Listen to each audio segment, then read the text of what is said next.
to get Wingate the win.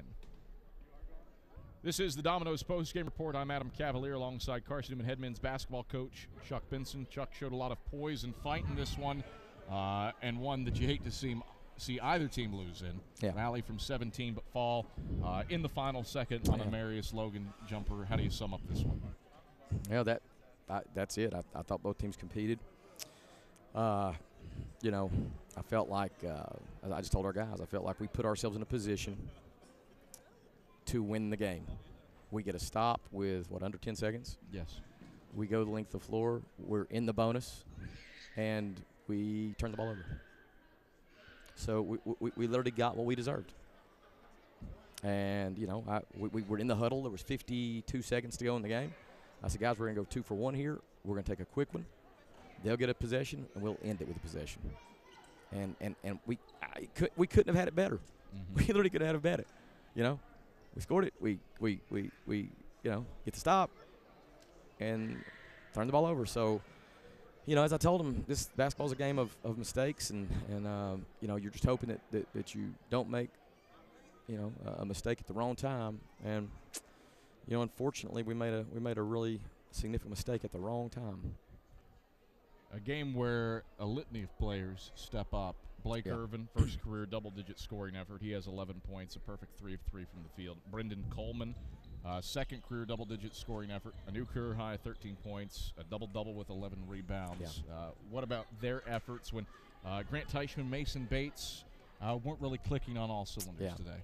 Well, we already knew it was going to be a challenge with Reese Anderson still being out, and then having lost Luke Brennigan, who was coming along in his own, losing him more or less for the rest of the season with an ankle. We knew that we'd have some things go our way, and then, you see where Brendan responded. Blake, again, he had his first double-digit scoring outlet. And some things like that were happening. And despite a slow start, I was feeling good, like we were coming together. But, Blake's a first-year guy here. Brendan's a freshman. And there's a learning curve with that, And I was so hoping for our own benefit that we, not just for the benefit of the win, but I was hoping that those guys could be big-time catalysts for the win. And unfortunately, we just got so close. We're right there. And, just couldn't finish it out. Let's analyze that opener. You fall behind 20-3 in the first 5 minutes of the game. Couldn't buy a bucket, while at the same time Wingate was pouring him in like it was the ocean. Yeah. How were you able to weather that storm and then outscore the Bulldogs 38-21 to close the half and tie up at the break? Well, I thought I noticed our guys in the huddle in particular were very, very positive. They kept on encouraging one another to, stay poised, to keep on fighting, keep believing. They kept on doing all that, and I thought that encouragement allowed our guys to peer encouragement, that is, allowed our guys to just settle in a little bit. I thought for whatever reasons we came out, and I wouldn't say we were flat. We just could make shots, and they did. But again, it was a great experience for us to go through that and show the resilience and determination to go up and take the lead. I mean, we ended up taking the lead second half, and could have very easily let that start snowball, which we've seen that happen at times this year, and that didn't happen today.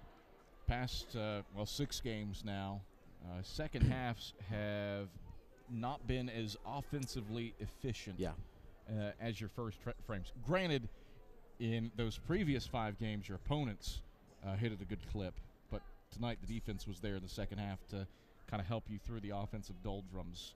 Is anything sticking out to you now that it's been that way for 6 games?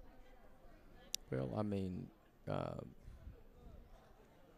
anything more apparent tonight opposed to the others? I think a lot of our problems go back to the overriding problem for this season, and we're putting people in situations and experiences that in some cases are the first times they've been put in them, and in some cases, it's in tough, difficult kind of situations where maybe some other guys have got more experience and more options and opportunities. So we're just sort of we're just sort of trying, Cav, to continue to learn what are the things we can control, and do we have the determination and resiliency to control those things.